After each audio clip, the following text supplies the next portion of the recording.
1 month after this student disappeared, CCTV led police to a disturbing discovery in a cornfield. A magician's well-known trick is to make things disappear. It can be a coin, a rabbit, a rose, or any other things you can wish to just vanish for a while. They can also make a person disappear, but no matter what their trick is, we are all amazed and intrigued at the same time by that kind of unbelievable talent. But if the disappearance of a person is not due to a magician's doing, it is an alarming situation. With the absence of a witness and also the difficulty in uncovering the heinous crime made by the perpetrator, it is not an incredible trick to be experienced. It's summer in southeast Iowa. A student named Molly Tibbetts has been missing for over a month and is being searched for desperately by the police. Little had been known about the said missing student. Molly was born in San Francisco, California on May 8, 1998. She was the second and only daughter among the 3 children of Laura Calderwood and Rob Tibbetts. Her parents decided to split up when she was a second grader. She went to relocate to Iowa together with her mother and her other siblings, Jake and Scott. By July 2018, Molly was only 20 when she had completed her freshman year at college. She decided to spend her summer at home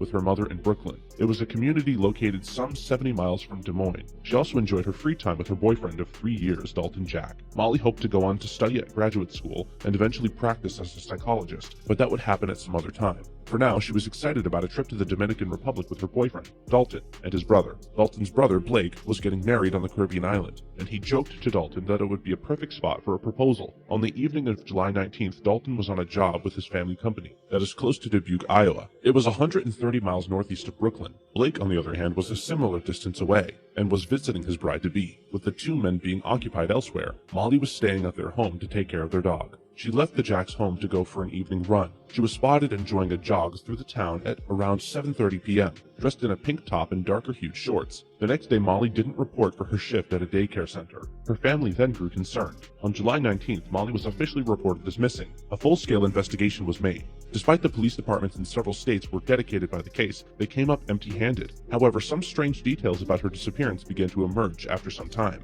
According to her boyfriend Dalton, he had taken delivery of a Snapchat message from Molly after she had been jogging through Brooklyn. The photo had appeared to show Molly indoors. Adding to that, a neighbor affirmed that he had been questioned by investigators after data from Molly's activity tracker revealed that she had passed by his house on the evening that she had disappeared. The neighbor also said without proof that investigators had told him Molly had accessed her computer after the last confirmed sighting of the student. Dalton and Blake found themselves at the center of local rumors. Police were able to confirm their claims of their whereabouts during that night to be true, quashing any suspicions against them by the police. As a result, law enforcement was no closer to finding out the truth. Even with the police collecting some thousands of prompts relating to Molly's disappearance over the coming weeks, they still had no idea of what happened to the popular girl. Around a month, though, a Brooklyn resident offered home surveillance footage to the investigation. After studying over many hours worth of images, they were finally able to spot Molly in the film. A suspicious black vehicle could be seen circling Molly. Soon, police were able to trace the car being owned by Christian Bahena Rivera, a Mexican immigrant who worked at Brooklyn's Yarrowby Farms. On August 21st, Rivera led the investigation to a far-off cornfield located some 12 miles outside of Brooklyn.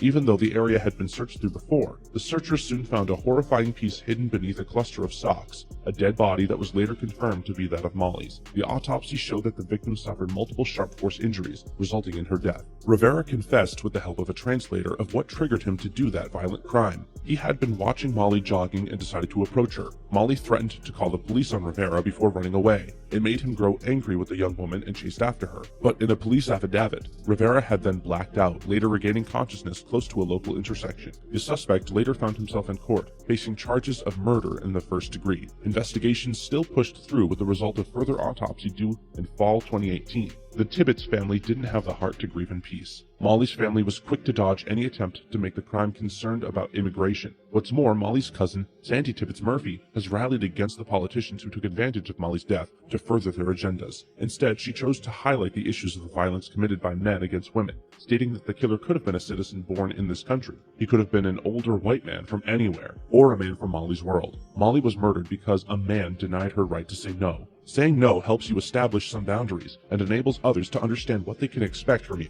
Crossing a person's privacy is not a good thing to do. You are not just insinuating a probable cause of trauma, but you are also disrespecting that person's preference. If you got rejected, accept it. Not all people will appreciate you or look at you the way that you want them to see you.